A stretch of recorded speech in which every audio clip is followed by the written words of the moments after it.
समय था जब ब्रिटिश लोग हमारे भारत के ऊपर राज कर रहे थे। बोल सकते हैं कि भारतीय लोगों को अपने हिसाब से ही चलाते थे। और उस समय ऐसा भी कुछ भारतीय थे जो लोग चाहते थे स्वतंत्रता, और इसके लिए बहुत मुक्ति संग्राम भी हुए हैं, बहुत विप्लवी भी इसमें योगदान किया था। और एक चीज मैं बताऊं, उस समय ना पूरे विश्व में फर्स्ट वर्ल्ड वॉर भी चल रहा था।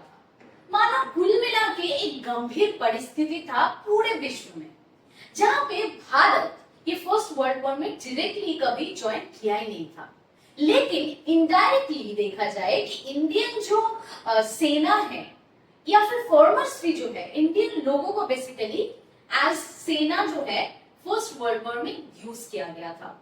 अब कैसे किया गया था और किसने किया था, इस विषय पे जो है आज हम बात करने वाले हैं।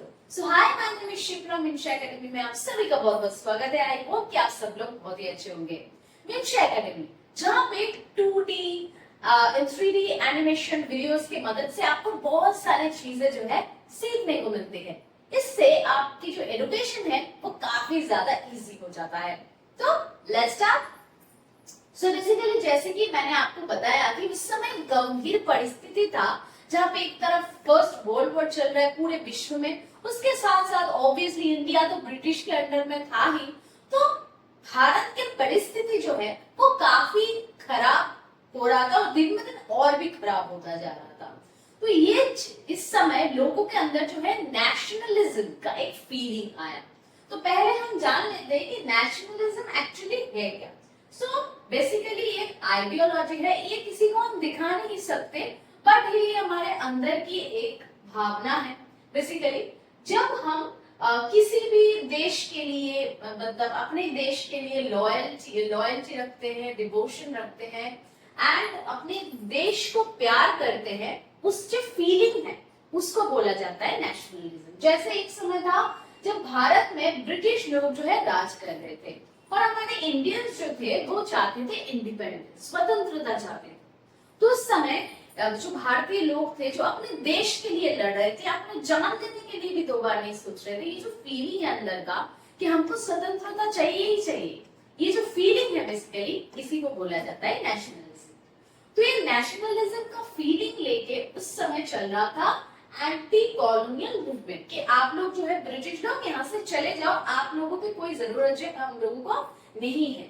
और इसमें नेतृत्व कौन दे रहे थे पता है? इसमें नेतृत्व दे रहे थे महात्मा गांधी। वो चाहते थे कि जो ग्रुप अलग अलग स्वतंत्रता के लिए लड़ रहे हैं वो अलग अलग ना लड़े। कृषक, श्रमिक, नॉर्मल पीपल, कॉमन पीपल जो भी है, जो स्वतंत्रता चाहते हैं, वो सब ग्रुप जो है एक साथ आ जाए और ग्रुप को एक साथ में लेके एक ही मूवमेंट जो है वो चलाना चाहते थे। तो इस समय उन लोगों ने, मतलब गांधी जी के नेतृत्व में बहुत सारा मूवमेंट इस समय हुआ। Non corporation movement, civil disobedience movements, बहुत सारे मूवमेंट जो है इस समय हुआ था। जैसे कि हम सभी को पता है, डिटेल्स में छोटा छोटा वीडियो आएगा, आपको इस विषय में बहुत सारी चीजें जानने को भी मिलेगा। इसके बाद 1919 उस समय नेशनल मूवमेंट, जब सब ग्रुप मिल गए और साथ में एक बड़ा मूवमेंट चल रहा है, that is called national movement. तो इस समय चल रहा था फर्स्ट वर्ल्ड वॉर, जैसे कि मैंने बोला, और 4 साल तक चला था। काफी खतरनाक था ये वॉर, जिस विषय में हम बात कर रहे थे।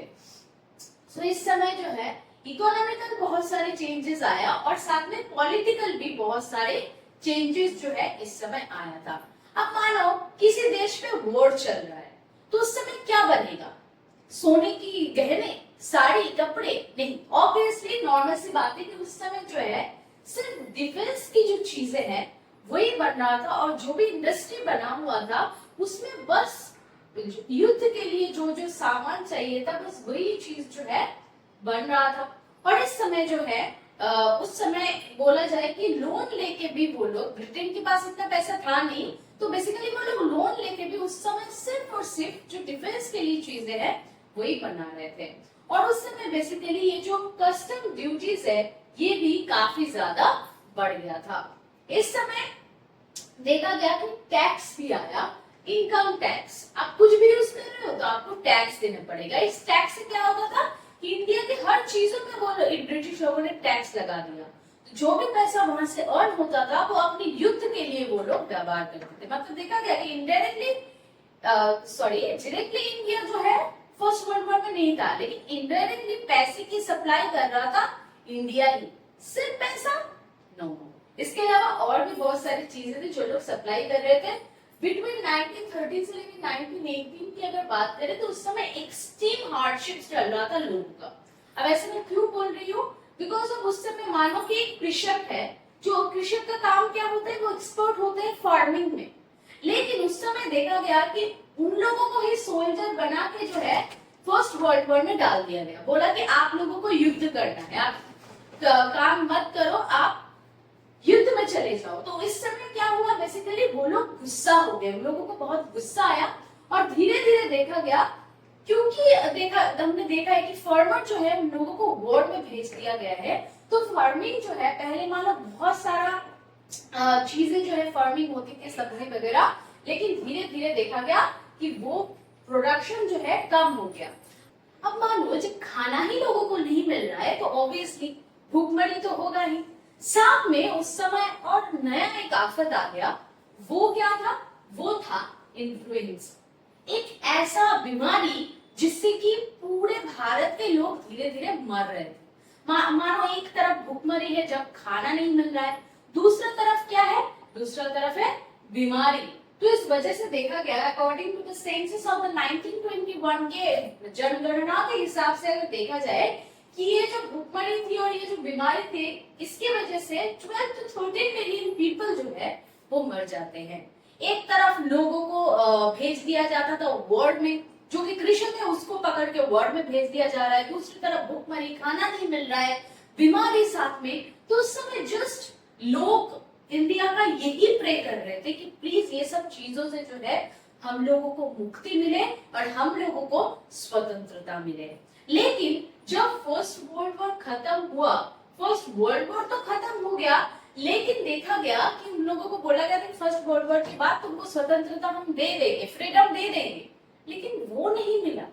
तो शुरू हुआ एक नया मोड ऑफ स्ट्रगल, और एक नया स्ट्रगल भारतीय लोगों का शुरू हुआ कि वो लोग जो आस लगा के बैठे थे कि जब फर्स्ट वर्ल्ड वॉर खत्म होगा आप लोगों को स्वतंत्रता मिल जाएगा, वो नहीं हुआ। एंड शुरू हुआ एक नया स्ट्रगल जिसको बोला जाता है सत्याग्रह। अब ये चीज क्या है, इसके बारे में और एक वीडियो है, आप देख सकते हो। सो देखा यहाँ पे 3D एनिमेशन की मदद से कितनी आसानी से ये जो छोटी सी टॉपिक है इसको मैंने डिटेल्स में समझा दिया, क्योंकि यहाँ पे ना हम सिर्फ पढ़ाई नहीं करते हैं, सीखते हैं बहुत कुछ। तो अगर आप ये वीडियो YouTube पे देख रहे हैं तो प्लीज हमारे चैनल को सब्सक्राइब कर लीजिए, और अगर आप Facebook पे देख रहे हैं तो फॉलो करना ना भूलें। और मिलते हैं कुछ नए इंटरेस्टिंग वीडियो के साथ, और तब तक के लिए चल।